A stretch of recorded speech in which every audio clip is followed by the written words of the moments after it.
मैंने एक अपार्टमेंट लिया था रहने के लिए। तो मेरे अपार्टमेंट का मैंने एक कमरा ले रखा था जिसका रूम नंबर था 27।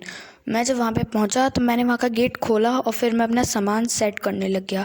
लेकिन मुझे वहाँ पे मेरे पास वाली नेबर की एक चीज़ बड़ी अजीब लगी कि वो पूरे दिन हॉरर गाने सुनती रहती थी और वो पूरे दिन हॉरर स्टोरी देखती रहती थी, किसी से बात नहीं करती थी।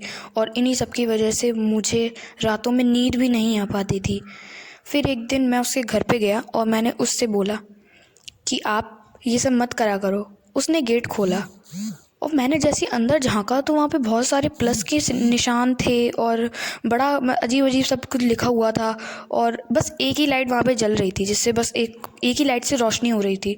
फिर मैं बड़ा डर सा गया और वहाँ पे इतनी गंदी बदबू आ रही थी जैसे सड़े हुए आलू होते हैं उन्हीं की तरह, बिल्कुल बहुत बुरी। मैंने उसे सब कह दिया, वो मुझे घूरने लगी। उसके बाद उसने गेट बंद कर दिया। ओह। फिर एक दिन मेरी गर्लफ्रेंड मेरे साथ रुकने के लिए आई। फिर वो रात में सो रही थी तो मुझे लगा मुझे कोई घूर रहा है। मैंने अपनी आँखों को खोल के देखा तो मैं बहुत ही बुरी तरह से डर गया, क्योंकि एक ब्लैक शैडोई फिगर मुझे घूर रहा था। मुझे नहीं पता था वो कौन था। अचानक से मेरे को दिखा कि वो कौन है, और वो वही पड़ोसन थी मेरी जो कि 29 रूम नंबर पे रहती थी। उसने कुछ बोला और मैं उठ गया। फिर मैं उसे घूर रहा, वो मुझे घूर रही थी। फिर सडनली उसने बोला अपने दरवाजे को बंद रखा करो। बस यही कह के वो चली गई। मुझे ये चीज़ बड़ी अजीब लगी।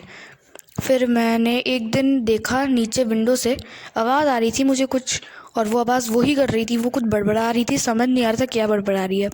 उसने बहुत बड़े से बैग में एक मरा हुआ डॉगी रखा हुआ था। उस डॉगी से बहुत बुरी बदबू आ रही थी, बहुत ही ज़्यादा।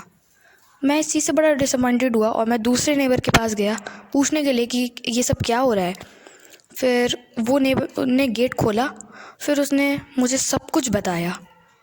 उसने बोला कि एक बार वो मैं टीवी देख रहा था तो मेरे घर पे भी वो आई थी वैसे ही ड्रिल मशीन लेके, और वो एक पागल लेडी है, वो कुछ भी कर सकती है।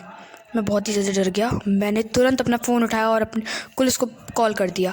उसके बाद पुलिस को कॉल करते ही पुलिस ने बोला, हाँ हमें पता है, हमारे पास बहुत सारी कंप्लेन आई हैं, लेकिन जब तक वो लड़की कमरे से बाहर नहीं आती तब तक हम उसको नहीं पकड़ सकते हैं।